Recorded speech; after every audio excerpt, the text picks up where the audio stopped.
Desculpem, eu tive que interromper o vídeo por conta das comemorações de futebol de alguns indivíduos que infelizmente não conseguem ter um autocontrole, né?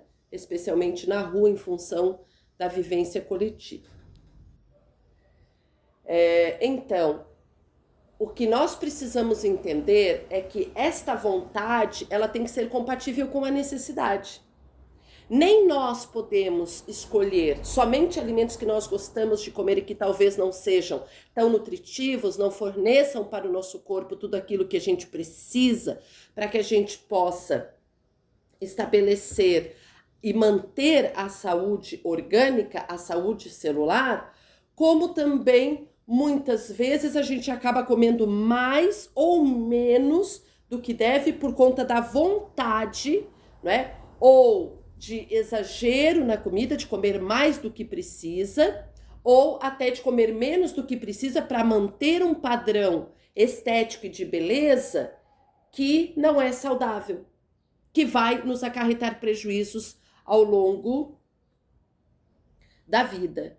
E aí nós temos que entender que dentro dessa vontade, fora o gostar de comer, o apreciar comer, e que não tem nada de problemático nisso, nós podemos sentar, arrumar aquela mesa bonita, aquela mesa farta, desde que haja a possibilidade, e aí falamos da caridade de doar ao outro, para que o outro também tenha, quando ele não tem as condições necessárias de ter uma mesa minimamente formada em termos de alimentação básica necessária. Mas a gente fala também do gostar de comer por exceder aquilo que nós efetivamente precisamos e que vai se tornando um vício. A cada vez a gente vai se dedicando mais a isso, a gente vai elencando isso como uma prioridade e vai esquecendo de manter o equilíbrio, vai entrando no desequilíbrio que vai repercutir então numa falta de harmonia e que gera uma doença, e que gera um exagero, e que gera um problema futuro, não é? Então, dentro da comida, nós desenvolvemos, até por ser uma atividade que nós executamos desde o início da nossa existência, então nós já nos nutrimos dentro do corpo materno e nós continuamos nos nutrindo depois externamente, a partir de outros elementos que nos são fornecidos e que nós vamos em busca, uma transferência de insatisfação. Ou seja, a gente muitas vezes usa a comida para suprir carências que nós temos. Carências afetivas normalmente. Uma falta de diálogo num relacionamento, uma falta de carinho e de expressão de carinho de familiares, relacionamentos ou amizades ao redor, uma carência de codependência do outro para que a gente se sinta feliz, para que a gente se sinta bem. Enfim, manifestando até mesmo insatisfações em relação à nossa vida, ao nosso corpo, às nossas escolhas, ao que nós temos, né, no nosso entorno, e que muitas vezes a gente manifesta essa insatisfação a partir de um auto-boicote, que é comer mais do que deve ou menos do que deve, entrar num desequilíbrio e produzir então a doença. Logo, a doença, ela muitas vezes acontece por conta dos nossos vícios, das nossas teimosias, da nossa inadvertência para determinadas atitudes que nós tomamos. E quando a gente fala em ser pai e ser mãe, que nós ensinamos nossos filhos a nos alimentarmos, não só na qualidade, no tipo de alimento que deve fazer parte desta comida, privilegiando alimentos saudáveis, mas também na quantidade de alimento, onde a gente parte de determinadas crenças limitantes de que uma criança saudável é uma criança gordinha, ou de que uma criança magra, e às vezes ela é magra pela própria constituição genética dela, ela seria uma criança doente, mal alimentada, mal cuidada, carente, né? E muitas vezes isso não representa a verdade.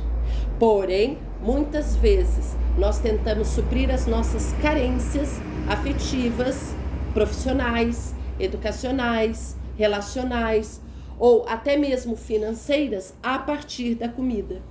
onde nós nos entregamos não só à necessidade de comer, mas também à vontade de comer, ao prazer de comer, transformando isso num vício, o vício de comer, ou o vício de não comer, de não suprir o que o corpo tem necessidade, né, em termos de alimentação, desenvolvendo a gula.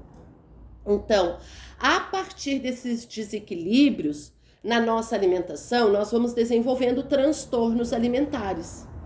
Nós vamos desenvolvendo, por exemplo, a bulimia, que é o comer muito e depois o arrepender-se, sentir-se culpado e ir lá vomitar, provocar um vômito que não é acidental, que não é natural, como consequência. Ou comer tanto a ponto de causar indigestão, o organismo não dar conta de fazer a digestão corretamente em função do tanto que se comeu. Ou a anorexia, comer tão pouco, tão menos do que o corpo precisa, a ponto de ficar doente e acabar até muitas vezes morrendo por se ver num espelho, por se sentir muito mais gordo ou até gordo quando não se é, em função de uma baixa visão de autoestima, né?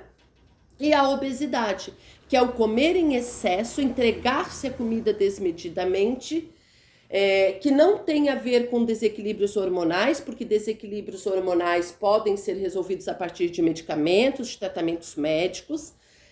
Nós podemos desenvolver todos esses transtornos a partir de medicamentos, de tratamentos médicos, homeopáticos, alopáticos, fitoterápicos, terapias alternativas. O Reiki, inclusive, ele consegue, a partir de determinadas aplicações, programar a mente para desenvolver uma alimentação saudável e manter esta alimentação saudável.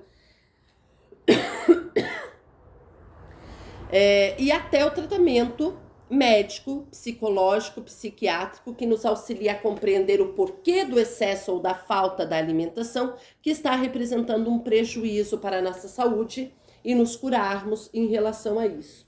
Então, doenças oriundas dos excessos e das faltas, ou até das qualidades nutricionais das comidas que consumimos, derivam do fato da gente se alimentar mal, fazer da comida não um mecanismo de proteção, de defesa, de harmonia, de equilíbrio, de necessidade, mas muitas vezes usar isso como uma arma que agride, que afeta o nosso equilíbrio e o dos outros ao nosso redor. Porque não são poucas as pessoas que acabam se alimentando no sentido de ferir o outro, né?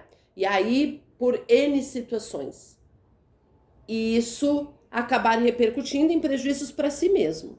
Então, na tentativa de eu afetar o outro de alguma forma, de eu chamar o outro de alguma forma, ou de eu me esconder do outro e dos outros de alguma forma, eu acabo sempre me afetando, causando prejuízos. Não estamos falando aqui de forma preconceituosa. Cada um é o que é e deve se aceitar como que é, mas pode melhorar. Não é que você precise seguir um padrão de beleza rigoroso, que todos tenham que ser magros, né? Ou todos tenham que ser gordos. E isso não é um preconceito. É a questão de você não transformar a comida num vício, numa arma que te conduz ao desequilíbrio, que te gera doenças e que te leva, muitas vezes, a você cometer, inclusive, um suicídio involuntário, inconsciente.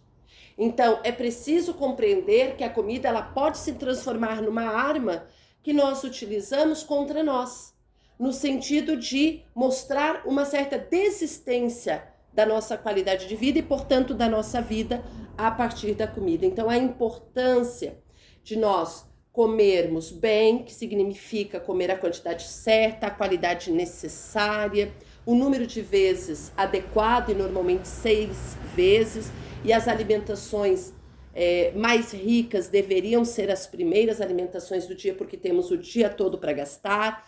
Aliar a isso prática de atividade física diária, horas de sono mínimas necessárias.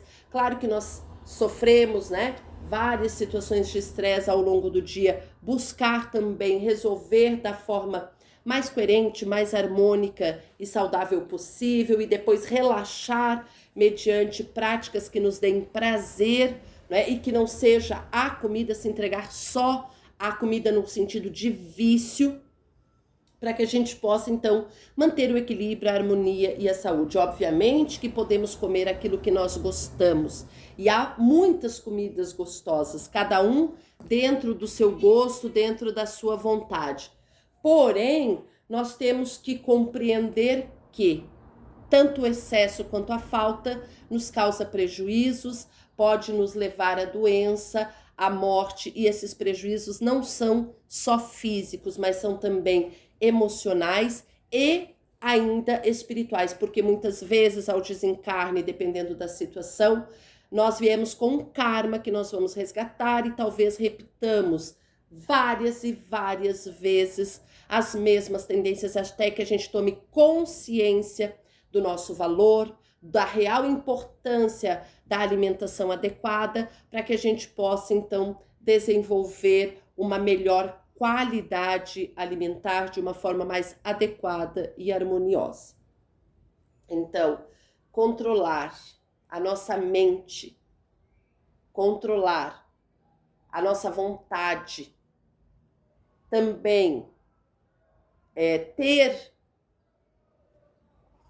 noção, consciência das nossas necessidades é importante para que a gente possa desenvolver uma alimentação adequada, não transformá-la num vício, em excessos que repercutam em dificuldades vindouras, em dificuldades posteriores, né, futuras, no sentido de uma alimentação inadequada. Eu agradeço quem assiste o canal, quem quiser deixar o seu like, quem quiser curtir, quem quiser compartilhar os vídeos, fique à vontade, eu agradeço, isso ajuda o canal. Aqueles que quiserem se inscrever é só clicar no quadrinho verde. Aqueles que quiserem deixar seus comentários também auxilia bastante o canal. E aqueles que quiserem deixar as iniciais do seu nome ou seu nome completo para receber o Reiki à distância, por 3 noites receberá. Os inscritos e os espectadores já recebem nas ferramentas que o reikiano envia, sendo o reikiano um canal que transfere energia universal e inteligente, portanto vai para o que você precisa. Não há necessidade de você deixar o motivo pelo qual você está pedindo, exceto quando há necessidade de programação da mente, para que você possa, então, fazer uso dessa energia de uma forma também inteligente, harmoniosa e equilibrada, para buscar o seu equilíbrio e viver a plenitude da vida, apesar dos desafios, das necessidades e também das oportunidades que a gente vai encontrando e desenvolvendo e logrando êxito ao longo da existência, mas principalmente fazendo aprendizagens. Então, que com a alimentação adequada, a gente faça também as aprendizagens necessárias para ponderar e buscar o equilíbrio sempre presente. Desejo uma semana de muita luz, harmonia e equilíbrio, de muita saúde e felicidade, de uma excelente alimentação, de mesa farta, mas uma mesa formada por elementos que tragam uma qualidade de vida para todos. Um abraço, até o próximo vídeo que virá na sequência.